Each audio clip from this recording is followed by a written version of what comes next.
My granddaughter shouted at lunch, "You're just a burden. Go to a nursing home and let us live."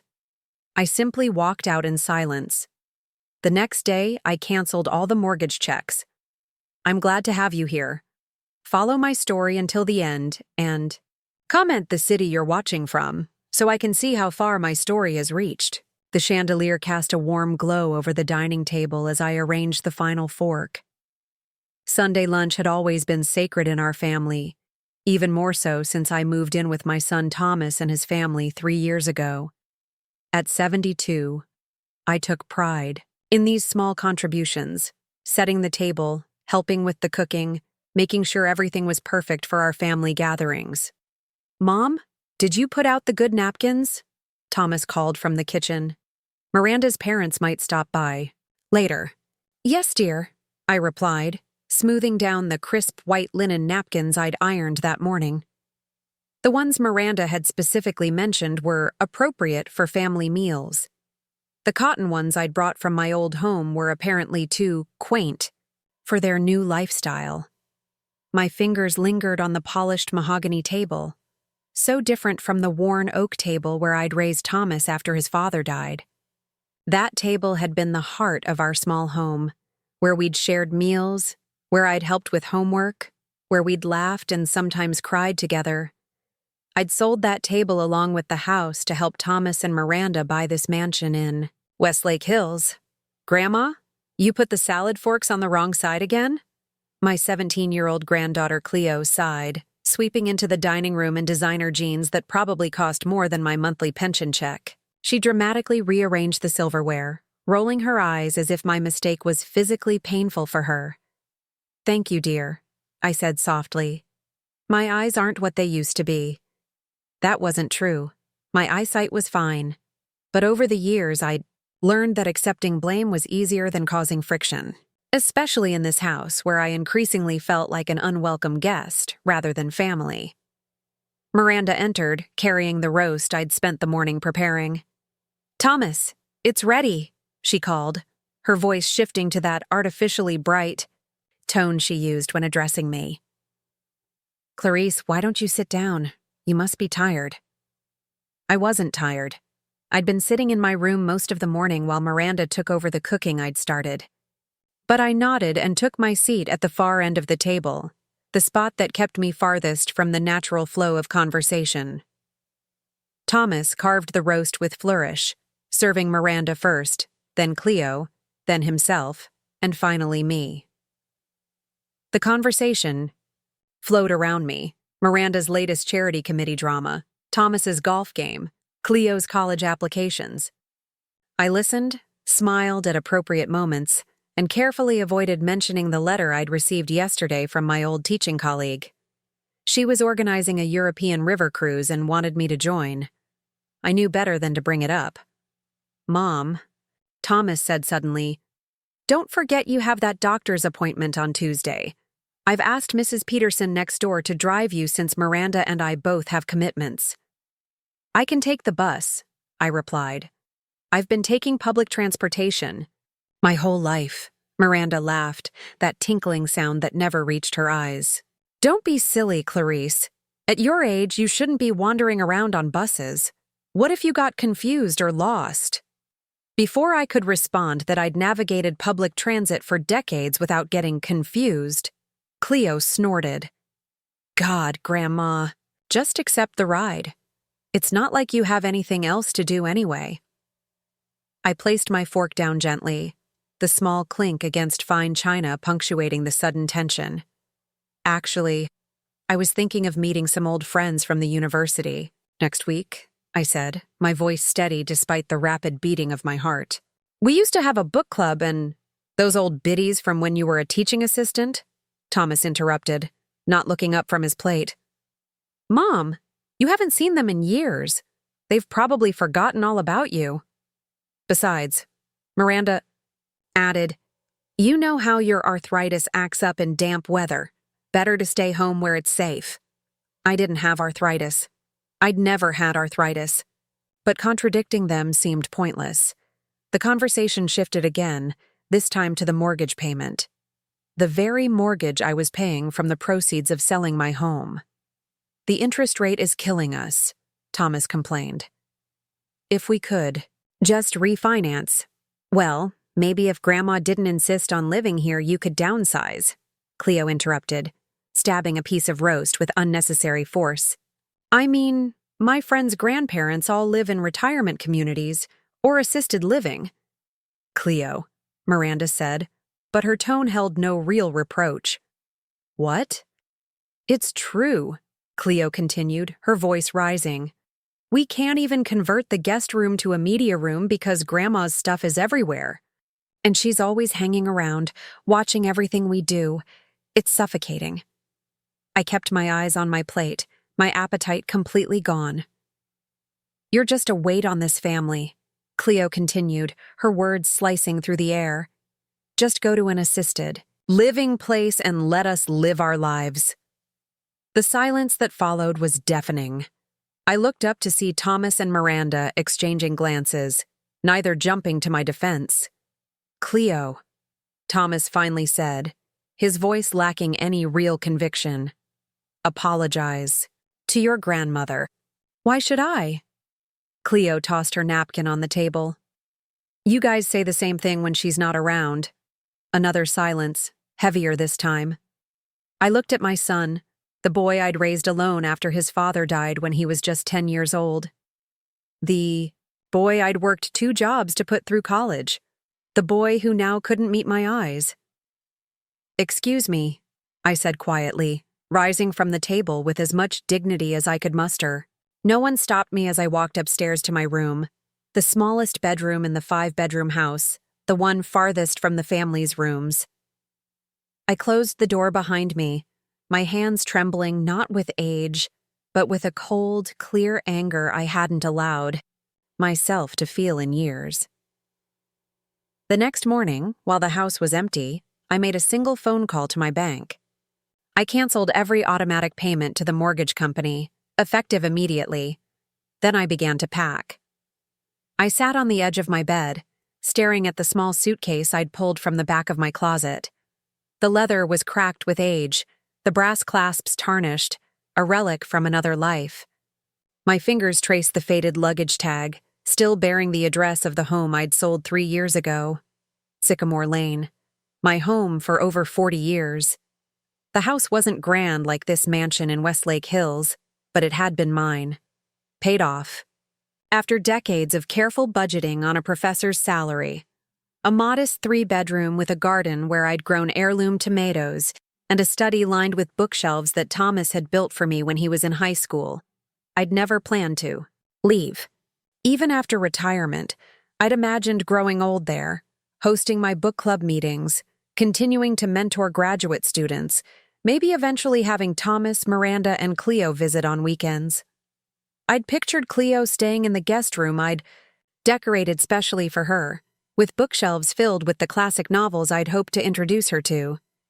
You can't keep living alone in that big house, Mom, Thomas had said 3 years ago, shortly after my 69th birthday. What if you fall? What if something happens? I'm perfectly capable of taking care of myself, I'd replied. And the house isn't that big.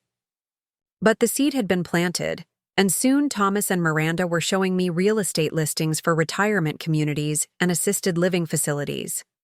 Places with names like Sunset Meadows and Golden Horizons, with photos of elderly people playing bingo and doing seated aerobics. We're just thinking about your future, Miranda had said, her voice honeyed with fake concern. These places have nurses on staff, and you'll be surrounded by people your own age.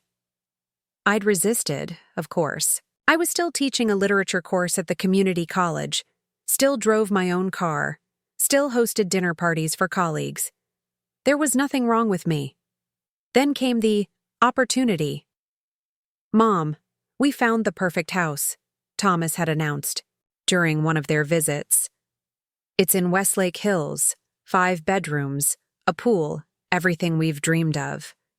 But it's just out of our price range, Miranda had finished.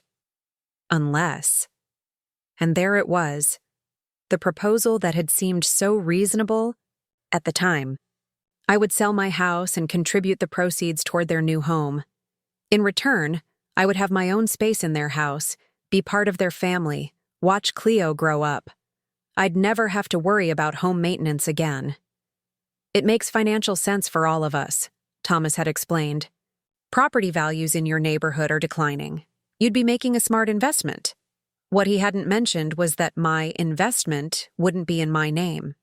That the money from my house, nearly $400,000 after the mortgage was paid off, would go directly into their dream home.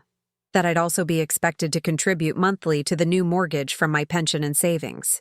It's still cheaper than those retirement places, Miranda had pointed out when I'd hesitated. And you'll be with family instead of strangers.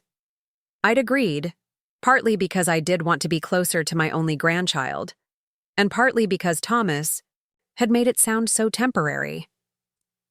Just until we get settled with the new mortgage, he'd said. Then we can reassess. But there had never been any reassessing. Instead, there had been a slow, methodical dismantling of my independence. First, it was suggested that I sell my car. You don't need the expensive insurance and maintenance, Thomas had reasoned. We can drive you wherever you need to go. Except they rarely had time to drive me anywhere, and my requests for rides were often met with sighs and schedule checks, and eventually, "Can't you just order it online, Mom?" Then it was my furniture. "This armchair doesn't really match our aesthetic," Miranda had said, "and your bookshelves are taking up so much space in the guest room." Piece by piece, my belongings had disappeared, donated, sold, or relegated to the garage, where they now sat gathering dust. The only things I'd managed to keep intact were the photo albums and a few boxes of Thomas's childhood mementos, which I'd insisted on preserving. My friends had tried to warn me. "Clarice, are you sure about this arrangement?" Margaret, my oldest friend from the English department, had asked. "It seems like you're giving up an awful lot." "It's temporary," I'd assured her, "and family is important." But slowly, my social circle had contracted. Without a car, I couldn't easily meet friends for lunch. Without my own space, I couldn't host gatherings. Phone calls became less frequent as I had less to share, less life to report on. The final blow had come 6 months ago, when I'd mentioned possibly using some of my savings to take a literature-focused cruise with Margaret. "Mom, that's not a good idea," Thomas had said firmly. "You know the market is volatile right now. You should be conserving your savings." "But it's my money," I'd pointed out, a rare moment of assertion. The look Thomas and Miranda had exchanged was one I'll never forget, a mixture of annoyance and something like panic. "Actually, Mom," Thomas had said carefully, "we were hoping you might consider increasing your contribution to the mortgage, just temporarily. The property taxes went up this year, and with Cleo's college applications coming up." That was when I'd realized the truth. They had no intention of reassessing our arrangement.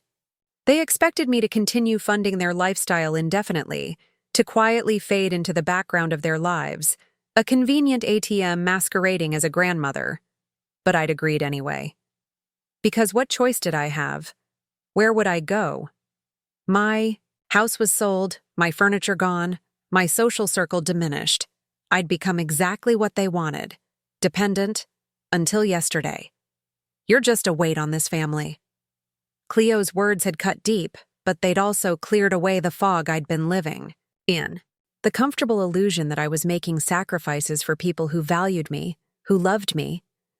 I looked around the small bedroom they'd given me, the one farthest from the family's rooms, the one with the smallest closet, the one that Miranda regularly referred to as, eventually, the media room. Nothing in this room reflected who I was. The bedspread was Miranda's choice, the artwork on the walls selected to match the home's aesthetic. Even the bookshelf held only a fraction of my collection, carefully curated to include nothing that might embarrass them if guests peeked in. Reached for the phone on the nightstand, the landline I'd insisted on keeping when they'd suggested I didn't really need my own phone line. With steady fingers, I dialed a number I hadn't called in nearly 3 years. "Margaret, it's Clarice. I need your help." I was arranging the last of my important documents in a folder when I heard the front door slam with such force that the small crystal bird on my dresser, one of the few treasures I'd managed to keep, trembled precariously. "Mom," Thomas's voice thundered through the house. "Mom, where are you?" I slipped the folder under my pillow and smoothed my cardigan, preparing myself for the confrontation I knew was coming. I'd been expecting it for 3 days, ever since I'd made that call to the bank. My bedroom door flew open without a knock. Thomas stood in the doorway, his face flushed red, a crumpled piece of paper clutched in his fist. Miranda hovered behind him, her perfectly manicured nails digging into his shoulder. "What the hell is this?" Thomas demanded, thrusting the paper toward me. It was a notice from the mortgage company, a warning about missed payment and potential penalties. I met his gaze steadily. "It appears to be a letter from your mortgage company. Don't play dumb, Mom. The payment was declined. Your automatic transfer was canceled." His voice shook with barely controlled rage. "Did you do this?" For a moment, I considered lying, pretending confusion, suggesting a bank error. It would have been the easier path, the one I'd taken so many times before to keep the peace. But Cleo's words still echoed in my mind. "You're just a weight on this family." "Yes," I said simply. "I canceled the payments." Miranda gasped as if I'd slapped her. Thomas's face went from red to nearly purple. "You what?" he sputtered. "Why would you, how could you, do you remember what Cleo said at Sunday lunch?" I asked, my voice calmer than I felt. "About me being a weight on this family?" Thomas had the grace to look momentarily uncomfortable before his anger reasserted itself. "She's a teenager, Mom. Teenagers say stupid things." "Yes, they do," I agreed. "But she was only repeating what she's heard from you and Miranda." Miranda stepped forward, her face a mask of injured innocence. "That's completely unfair, Clarice. We've welcomed you into our home, given you a place to live." "A place I paid for," I interrupted, surprising even myself with my boldness. "Or, have you forgotten that the down payment for this house came from the sale of my home? That I've been contributing to your mortgage payments for 3 years?" "That was the agreement," Thomas said stiffly. "You live here. You help with expenses. It's only fair." "Fair?" The word hung in the air between us. Was it fair when you convinced me to sell my fully paid home by claiming it was temporary? Was it fair when you systematically removed every piece of my furniture, every memento that didn't fit your aesthetic? Was it fair when you cut me off from my friends, my activities, my independence? Thomas's face hardened. "If you're so unhappy here, Mom, you're free to leave. There are plenty of nice assisted living facilities, which I would have to pay for," I finished for him. "Which is exactly what this has always been about, isn't it? My money." "That's absurd," Miranda snapped. "We've given you a home, a family. You've given me a small bedroom in a house I helped purchase," I corrected her. "You've given me a seat at the far end of the table, where I can be conveniently ignored. You've given me the clear message that I'm tolerated only as long as I keep funding your lifestyle." Thomas ran a hand through his hair, a gesture so reminiscent of his father that it made my heart ache despite everything. "Look, Mom, if this is about what Cleo said, I'll talk to her. She'll apologize. But this—" He waved the mortgage notice. "This is serious. We can't afford this house without your contribution." "I'm aware of that," I said. "I've been aware since you first showed me the listing and explained that it was just out of your price range unless I helped." Miranda stepped closer, her voice dropping to that condescending tone she used when she thought I was being difficult.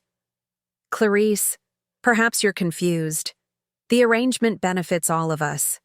You don't have to worry about living alone, about maintenance, or yard work." "I never worried about those things," I said firmly. "I loved my garden. I loved my independence. I gave it all up because I thought my family needed me, valued me." Thomas's face shifted, calculation replacing anger. "Of course we value you, Mom. this is just a misunderstanding. Why don't we sit down, talk this through like adults? There's nothing to discuss, I replied. I've made my decision. What decision? Thomas asked, his voice suddenly wary. I reached under my pillow and pulled out the folder. I've been keeping records, Thomas, of every payment I've made toward this house, of every conversation where you or Miranda discussed my finances, of every time I was told I couldn't access my own money because it needed to be conserved. Miranda's face went pale. You've been recording us?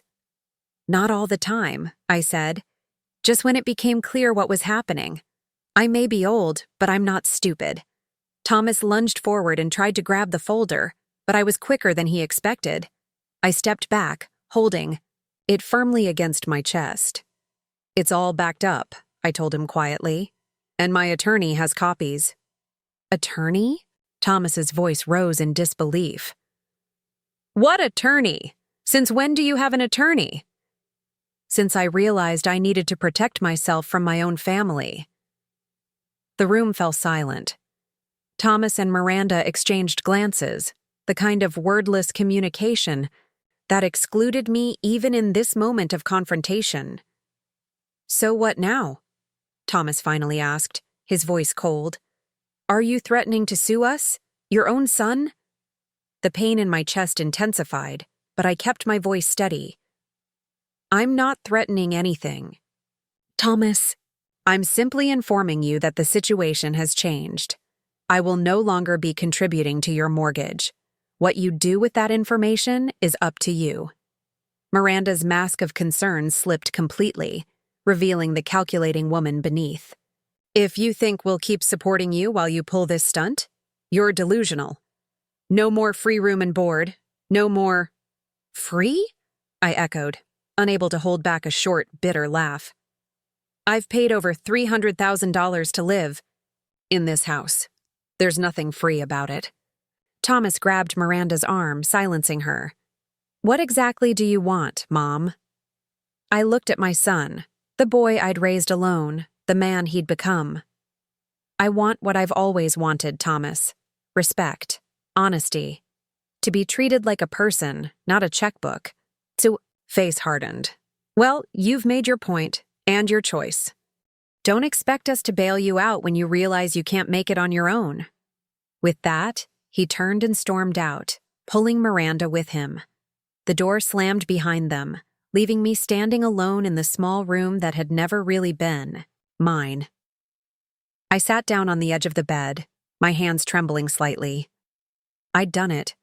After years of acquiescence, of silence, of putting everyone else's needs before my own, I'd finally stood my ground. I picked up the phone and dialed. Margaret? It's done. They know.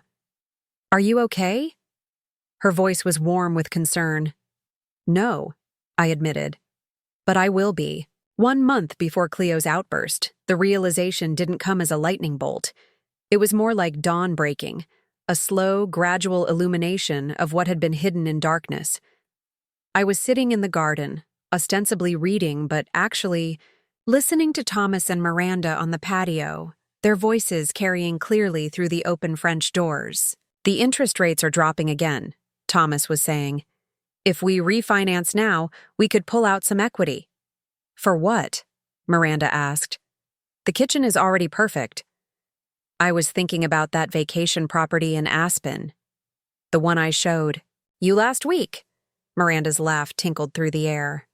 Thomas, be serious. We can't afford a second home. We could if we used Mom's savings as a down payment. She's got at least $200,000 sitting in that account, doing nothing. My blood ran cold. I hadn't told Thomas how much was in my savings. I'd never authorized him to check my accounts.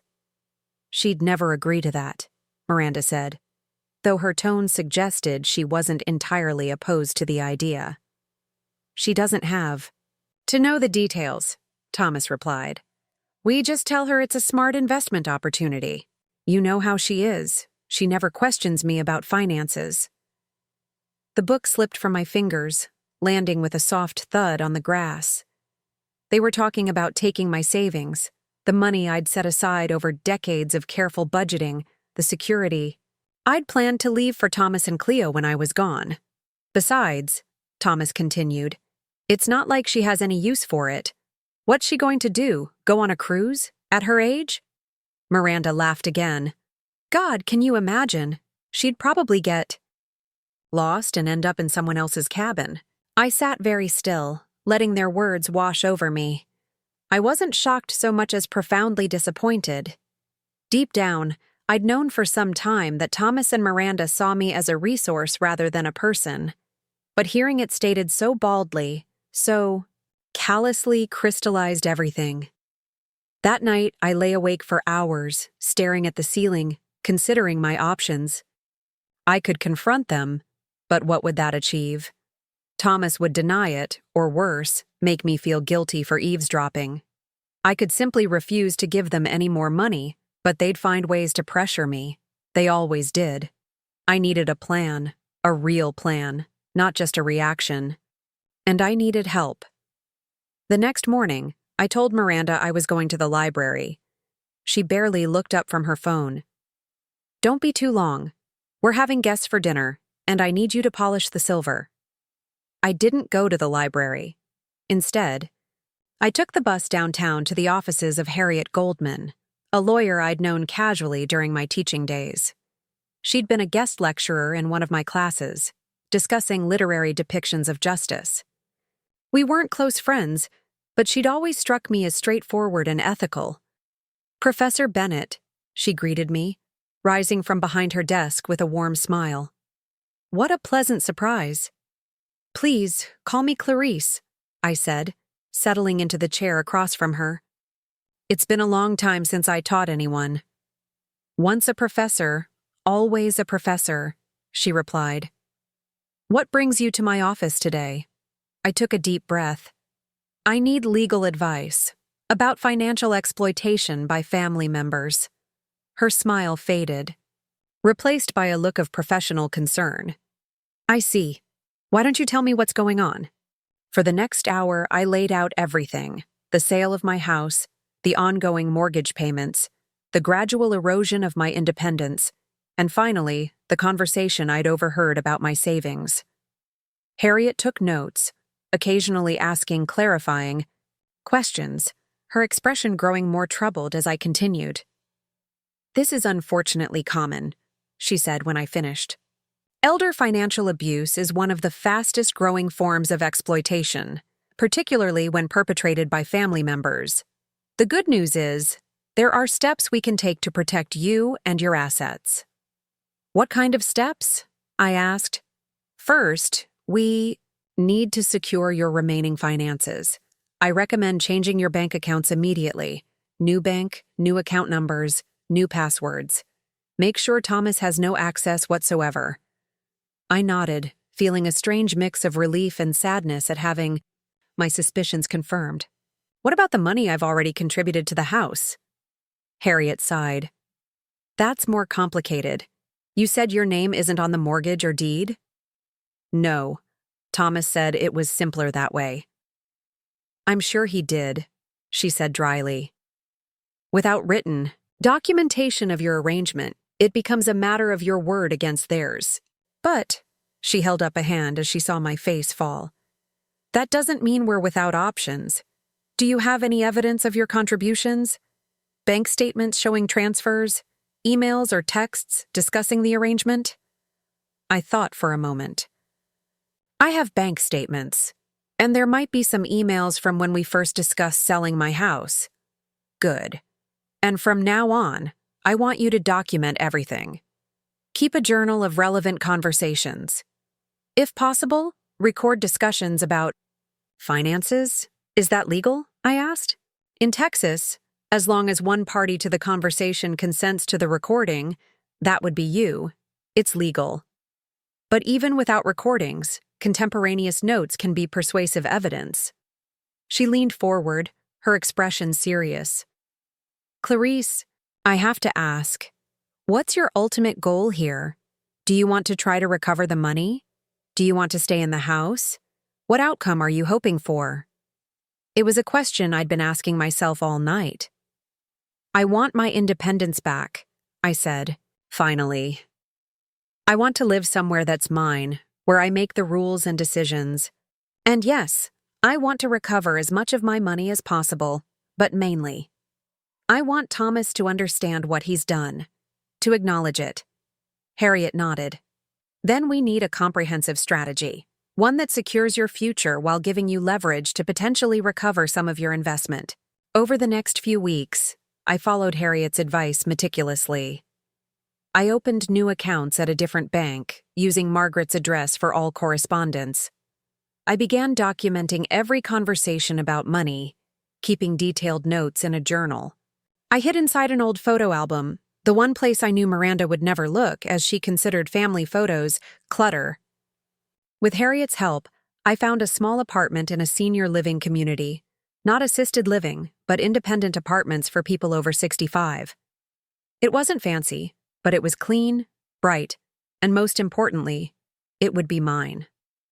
The monthly rent was within my budget, especially now that I wouldn't be paying Thomas's mortgage. I began quietly removing my most treasured possessions from the house: photo albums, jewelry, important documents.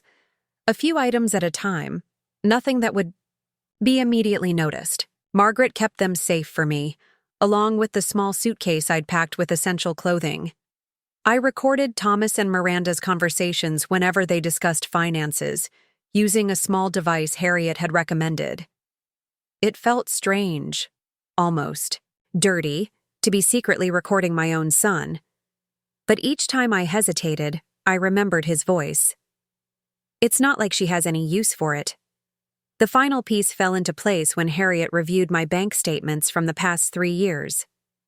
Clarice, do you realize you've contributed over $300,000 to their household since you moved in? Between the proceeds from your house sale and the monthly mortgage payments? I hadn't actually calculated the total. The number took my breath away. That's more than I thought. It's financial abuse, Harriet said firmly, and we have the documentation to prove it. So what now? I asked. Now we prepare for confrontation, she replied, because one way or another they're going to realize what you've done, and they won't take it well. She was right, of course. I knew Thomas and Miranda would be furious when they discovered I'd canceled the mortgage payments.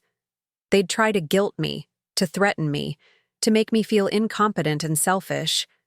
But for the first time in years, I felt prepared. I had a plan. I had evidence, and most importantly, I had rediscovered my voice. I was ready to break my silence. The tension in the house had become unbearable. For a week after I canceled the mortgage payments, Thomas and Miranda alternated between icy silence and aggressive demands. They'd tried everything: guilt, threats, even a clumsy attempt at reconciliation involving Cleo and a hastily purchased bouquet. "Grandma, I'm sorry for what I said," Cleo had mumbled, thrusting the flowers toward me while Thomas and Miranda hovered behind her with expectant smiles. I'd accepted the flowers with grace. "Thank you, Cleo. That's kind of you." Thomas had immediately jumped in. "See, Mom? We're all family here. Families have disagreements, but they work through them. Now, about those mortgage payments." I'd simply smiled and returned to my room. Now, sitting at the dining table for the first time since that fateful Sunday lunch, I waited calmly as the family gathered. I'd requested this meeting, insisted on it actually, and chosen the timing carefully. Saturday morning, when no one could claim work or school commitments. Thomas entered first, his face a careful mask of patience that didn't reach his eyes. Miranda followed, lips pressed into a thin line. Cleo slouched in last, looking bored and resentful at having her weekend interrupted. "Thank you for joining me," I began, my voice steadier than I'd expected. "I have some important things to share with all of you." "Mom, if this is about the mortgage again," Thomas started. I held up a hand, surprising him into silence. "Please let me finish, Thomas. This isn't just about the mortgage. It's about honesty, respect, and family." I placed a folder on the table. Not the same one I'd shown Thomas before, but a new one, carefully prepared with Harriet's help. 3 years ago, I sold my home and contributed the proceeds, $372,000, to the purchase of this house. Since then, I've paid $2,100 every month toward your mortgage. That's another $75,600. Miranda shifted uncomfortably. Cleo's expression had changed from boredom to surprise. In total, I've contributed nearly $450,000 to this household, I continued, my voice quiet but firm. Almost $500,000 that I earned over a lifetime of teaching, saving, and careful planning. We never forced you to do that, Thomas interrupted. It was a mutual arrangement. Was it? I asked, opening the folder. Let's review that. Arrangement, shall we? I pulled out a printed email from Thomas, dated 3 years ago. Mom, this is just temporary until we get settled with the new mortgage. Then we can reassess. Your exact words, Thomas. He flushed. Market conditions changed. You know that. I do know about changing conditions, I agreed. Like how my role in this house changed from welcomed family member to convenient source of income. Or how my furniture disappeared piece by piece because it didn't match your aesthetic.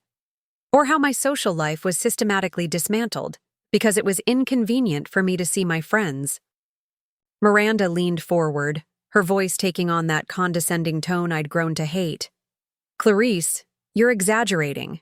We've always treated you as family. Is that why you and Thomas discussed using my savings to buy a vacation property in Aspen? I asked calmly, the color drained from her face. I don't know what you're talking about. I withdrew a small recording device from my pocket and pressed play. Thomas and Miranda's voices filled the room, discussing my savings as if they were already theirs to spend. I watched their expressions change from shock to outrage to something like fear. You recorded us? Thomas sputtered when I stopped the playback. That's perfectly legal in Texas, I finished for him. Single-party consent. Cleo was staring at her parents with wide eyes. You were going to take Grandma's money for a vacation house? Neither Thomas nor Miranda answered her. Their gazes were fixed on me, a mixture of anger and calculation in their eyes. What do you want? Thomas finally asked, his voice cold. Is this blackmail? No, Thomas. This is clarity, I replied. I'm not here to threaten or punish you. I'm here to inform you of my decisions. I placed 3 envelopes on the table. This first envelope contains a detailed accounting of all the money I've contributed to this household. The second contains my formal request for financial restitution, not for the full amount, but for what my attorney considers a fair settlement given the circumstances. Attorney? Miranda echoed faintly. Harriet Goldman, I said. She specializes in elder financial abuse cases. Thomas's face darkened. So you are threatening to sue us? I hope it doesn't come to that, I said honestly. The third envelope contains my notice that I'll be moving out next week. I've secured an apartment at Riverside Terrace. That senior place off Barton Creek? Miranda asked, looking genuinely surprised. But it's so basic. It's what I can afford now, I said simply. After contributing so much to this house, my resources are more limited than they should be at my age. A heavy silence fell over the table. Cleo was the first to break it. You're really leaving? She asked, and for the first time in years, I heard something like genuine emotion in her voice. Because of what I said? I looked at my granddaughter, so young, so influenced by her parents' values, yet perhaps not entirely lost to them. No, Cleo, not because of what you said, but because of what your words revealed, about how I'm viewed in this family. I turned back to Thomas and Miranda. I deserve better than to be treated as a burden, an ATM, or an inconvenience. I deserve respect. Thomas stared at the envelopes, then at me. I could almost see the calculations running behind his eyes. The cost of fighting me versus settling, the public embarrassment if this went to court, The financial strain of suddenly having to make the full mortgage payment themselves. You won't. Win if you sue, he said finally, but his voice lacked conviction. Perhaps not, I acknowledged. But the discovery process would be illuminating. All your financial records, all our conversations about my money, all laid bare for a judge to examine. Miranda's hand flew to her throat. You wouldn't. I don't want to, I said truthfully. I'd much prefer an amicable resolution, one that acknowledges the contributions I've made and provides some restitution. How much? Thomas asked bluntly. $150,000, I replied. About a third of what I've contributed. Enough for me to live comfortably for the rest of my life without financial stress. That's impossible, Miranda exclaimed. We don't have that kind of money. You have equity in this house, I pointed out. The house my money helped purchase. You could refinance. Thomas's jaw tightened. And if we refuse? I met his gaze steadily. Then we'll let the courts decide. The room fell silent again. I could see the turmoil on Thomas's face. Anger, calculation, perhaps even a flicker of shame, quickly suppressed. I'll need time to think about this, he said finally. Of course, I replied, rising from the table. You have until Friday. After that, my attorney will proceed with legal action. As I turned to leave, Cleo's voice stopped me. Grandma? I looked back at her, this girl who had grown so distant, so dismissive of me. Yes, Cleo? Her eyes were uncertain, confused. Did you really pay for half this house? I nodded. Yes, Cleo, I did. Then why did Mom and Dad always act like they were doing you a favor by letting you live here? From the corner of my eye, I saw Thomas and Miranda exchange alarmed glances. For the first time, their carefully constructed narrative was crumbling, and from the most unexpected source. That, I said gently, is a question you should ask them. The morning sun streamed through my kitchen window, casting a warm glow over the small breakfast table where I sat with my coffee. 6 months had passed since I'd moved into my apartment at Riverside Terrace, and the place finally felt like home. It wasn't grand, just a one-bedroom unit with a small kitchen, living room, and a balcony overlooking a courtyard garden. But it was mine. Every piece of furniture, every picture on the wall, every book on the shelves had been chosen by me, arranged according to my preferences, not to match someone else's aesthetic. I ran my fingers over the smooth wood of the table. Oh, vintage piece I'd found at an estate sale, similar to the one I'd had in my old house. Margaret had helped me refinish it, the two of us laughing like schoolgirls as we sanded and stained on her back patio. Those had been good days, days of rediscovery and reconnection. The settlement with Thomas had come through 3 months ago. Not the full amount I'd requested, but enough, $120,000, plus the return of some family heirlooms that had mysteriously disappeared into their attic. Harriet had advised me to accept it rather than pursue a lengthy court battle. It's a fair compromise, she'd said, and it gives you the clean break you need. She was right. The money, combined with my pension and Social Security, meant I could live comfortably in my new home. I could afford the occasional dinner out, tickets to the symphony, even the literature cruise with Margaret I'd been planning when this all began. The phone rang, interrupting my thoughts. I checked the caller ID, a habit I'd developed during those final tense weeks at Thomas's house, and smiled when I saw Margaret's name. Good morning, I answered. How was your date last night? Margaret laughed, a rich, warm sound that never failed to lift my spirits. Richard was a perfect gentleman. He took me to that new Italian place downtown, and we've made plans for the symphony next weekend. But that's not why I'm calling. Have you checked your email yet? No, why? The literature department is hosting a retirement dinner for Professor K. Williams next month. They want all former faculty to attend, and they specifically asked about you. Apparently, some of your former students are organizing a tribute. Warmth spread through my chest. Really? After all these years?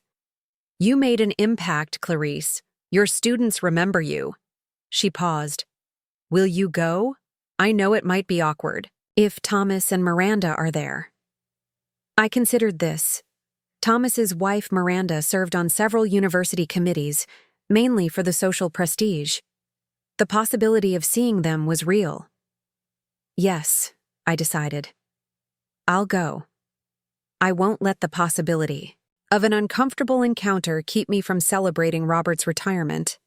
He was a wonderful colleague. That's my girl, Margaret said approvingly.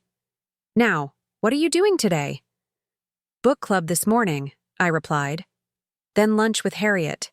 She wants to introduce me to a friend who runs a literacy program for adults. They're looking for volunteer instructors. You're busier than I am, Margaret laughed. I'll let you go then. Call me after your lunch. I want all the details. After we hung up, I finished my coffee and prepared for the day. The book club had been one of my first steps toward rebuilding a social life. Comprised mainly of retired professors and teachers, it offered exactly the kind of intellectual stimulation I'd been missing. Today we were discussing Mrs. Dalloway, one of my favorites. As I gathered my notes and slipped on a light cardigan, a knock at the door surprised me. I wasn't expecting anyone. When I opened it, Cleo stood in the hallway, shifting nervously from foot to foot. My granddaughter looked different, less polished, more authentic somehow. Her designer clothes had been replaced with simple jeans and a university sweatshirt. Her hair, usually straightened to Miranda's specifications, fell in natural waves. Around her face, Cleo, I said, genuinely surprised. This is unexpected. Hi, Grandma. She bit her lip. Can I come in? Just for a minute. I know you're probably busy. I stepped aside, gesturing her in. Of course. I always have time for you. Her eyes widened slightly as she entered, taking in the cozy space I'd created. Your place is really nice, she said, sounding almost surprised. It feels like you. Thank you. I led her to the living room. Would you like some tea or coffee? No, I'm okay. She sat on the edge of the sofa, hands clasped tightly in her lap. I wanted to talk to you. Without Mom and Dad around, I sat across from her, waiting patiently. Whatever had brought her here had clearly taken courage. I started college last month, she said finally. UT Austin. I'm living in the dorms. Congratulations, I said warmly. What are you studying? English. Literature. A small smile played at her lips. Like you did. This surprised me. Thomas and Miranda had always pushed Cleo toward business or law, practical fields with high earning potential. Your parents must be proud, I said carefully. Cleo snorted. They hate it. Dad says I'm wasting my potential. Mom keeps sending me links to business school applications. She looked up, meeting my eyes directly. That's actually why I'm here. I found some of your old lecture notes in the attic, about Virginia Woolf. They're amazing, Grandma. The insights, the connections to other works. I never knew you were so intelligent? I supplied with a small smile. She had the grace to look embarrassed. I was going to say passionate about literature. I am, I corrected myself. Teaching was never just a job for me, it was a calling. Cleo nodded, then took a deep breath. My professor assigned to the Lighthouse for my modernist literature class. I remembered your notes mentioned it, so I've been reading them, but there are parts I don't understand. I was wondering if maybe, if you wouldn't mind, helping me? The request, so simple yet so profound, brought tears to my eyes. For years I'd tried to share my love of literature with Cleo, only to be met with indifference or outright disdain. Now here she was asking for my guidance. I would be honored, I said softly. A genuine smile lit up her face, not the practiced, perfect smile Miranda had taught her, but something real and a little vulnerable. Really? That would be awesome. Of course. I hesitated, then asked the question that had been hovering since she arrived. Does your father know you're here? The key. Smile faded. No, they don't talk about you much. When they do, it's... She trailed off, looking uncomfortable. It's not complimentary, I finished for her. No. She met my eyes again. But I think they're wrong. About a lot of things. Including literature as a worthwhile field of study? I asked with a small smile. Including how they treated you. She said quietly. I've been thinking a lot about it, about what happened. The things you said that day, about paying for the house and them taking your money. I didn't want to believe it at first, but... But? Last month, I overheard them talking about how they might have to sell the house. Dad said something about how they never should have bought a place they couldn't really afford without your help. She twisted her hands in her lap. That's when I realized you were telling the truth. They really did use you for your money. The pain in her voice touched me deeply. It couldn't be easy for her to recognize this truth about her parents. People are complicated, Cleo, I said gently. Your parents aren't villains. They made choices. Selfish choices, yes, but driven by their own fears and desires.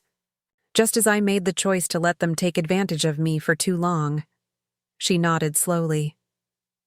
I'm sorry for what I said that day. About you being a weight on the family. I didn't really think that. I was just repeating what I'd heard them say. No, I assured her. And I've never held it against you. In a way, I should thank you. Your words were the wake-up call I needed. We talked for another hour. About Virginia Woolf, about her classes, about her new freedom in the dorms. As she prepared to leave, she hesitated at the door. Could I come back next week? Maybe we could make this a regular thing? I could bring my assignments, and we could discuss them. I'd like that very much, I said, warmth filling my heart. How about Saturdays? We could have lunch, then work on your literature questions. That sounds perfect. She surprised me with a quick hug. Thank you, Grandma. After she left, I stood by the window, watching as she walked toward the bus stop. The morning sun highlighted the natural red in her hair.